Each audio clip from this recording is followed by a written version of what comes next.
Bonjour, je suis professeur Méziani, je suis chirurgienne, je m'occupe principalement du cancer du sang et des pathologies mammaires.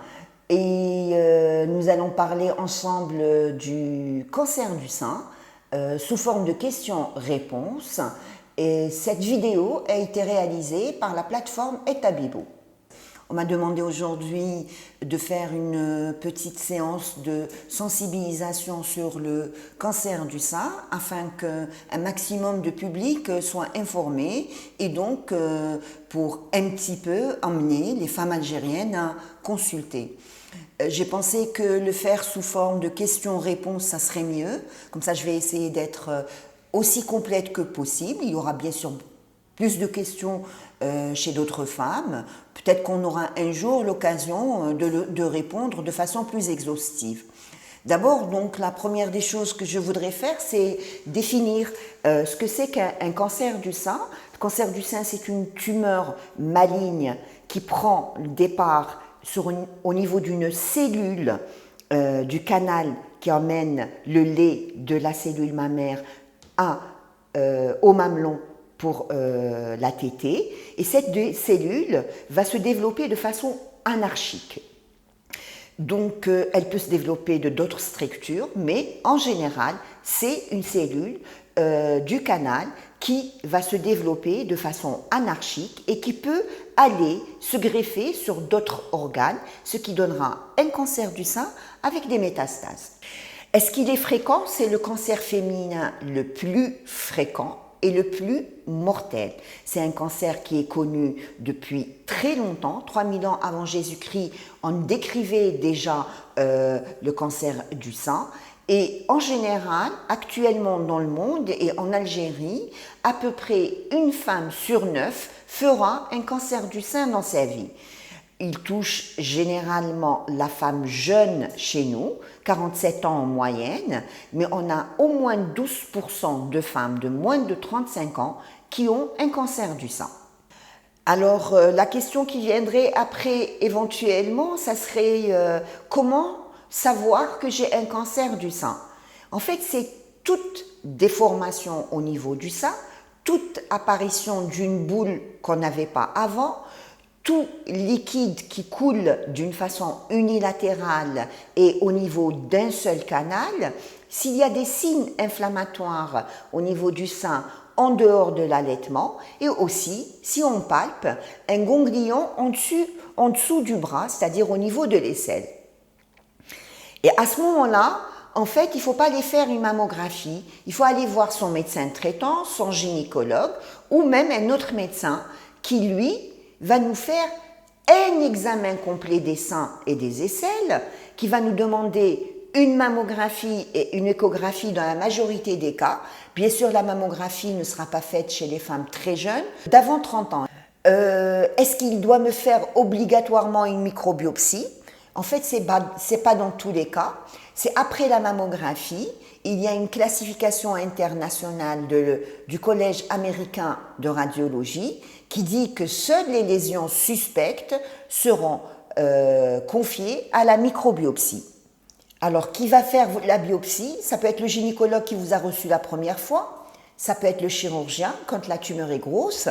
Et la plupart du temps, c'est le radiologue qui fait la microbiopsie.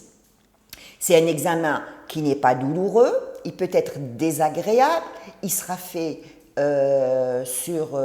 sous anesthésie locale et il ne faut surtout pas être à jeun.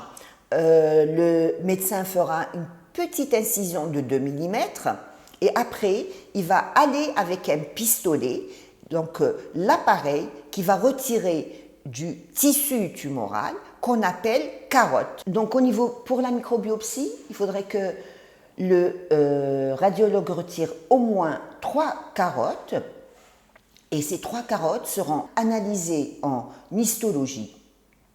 L'histologie va nous permettre de nous donner le type du cancer et son immunohistochimie parce qu'il n'existe pas un seul cancer, mais plusieurs cancers et à chaque cancer, il y a un traitement spécifique et une chronologie de ce traitement.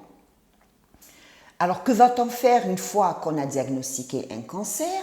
On va vous faire une IRM, mais pas toujours, dans certains cas, un scanner pour voir s'il n'y a pas des métastases au niveau du poumon et du foie ou des ovaires, une scintigraphie pour voir si l'os n'est pas atteint et un bilan biologique. Une fois tous ces examens faits, le dossier passera en réunion de concertation pluridisciplinaire, ce qu'on appelle communément les RCP. Ces RCP sont indispensables parce qu'elles vont permettre d'établir par les différents spécialistes qui vont vous prendre en charge un plan de traitement optimal et personnalisé. À la fin, vous êtes informé du traitement auquel il faut adhérer. Plusieurs personnes pensent que la chirurgie est obligatoire. En fait, la chirurgie, c'est le seul traitement curateur.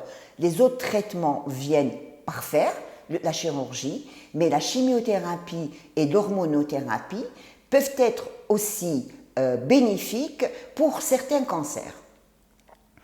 Alors, tout le monde pense que cancer du sein égale ablation et que l'ablation est préférable à la conservation du sein. Ce n'est pas du tout vrai. L'ablation est indispensable dans certains cas de cancer et le traitement conservateur est valable dans d'autres cas. Est-ce que la chimiothérapie est obligatoire? Non. Dans certains cas, la chimiothérapie n'est pas indiquée. Il en est de même pour l'hormonothérapie et le reste des traitements. En fait, à chaque cancer, il y a un traitement spécifique selon le type histologique et l'immunohistochimie. Après la chimiothérapie, est-ce qu'on peut perdre ses cheveux? Oui, mais sachez qu'ils repoussent. Est-ce qu'il y a des récidives après un traitement bien établi et complet? Oui, mais à toute récidive, il y a un traitement qui la guérit. Est-ce qu'il y a des malades qui guérissent de ce cancer? Oui, certains cancers guérissent à 100%. Et on a des malades que nous suivons depuis plus de 20 ans. En fait, on n'a que 20 ans de carrière, donc on ne peut pas dire que c'est plus que ça. Est-ce qu'on peut faire une reconstruction mammaire après une ablation du sein? Tout à fait. La reconstruction mammaire, elle fait partie intégrante du cancer du sein.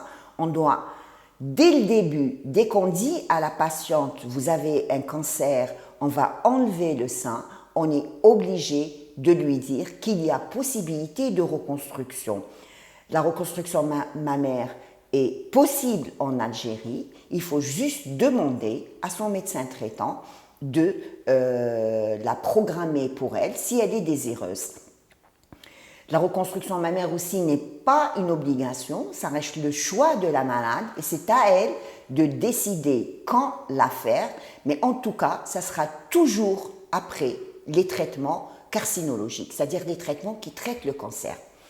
Donc si j'ai un message à vous donner, c'est que c'est un cancer fréquent mais curable.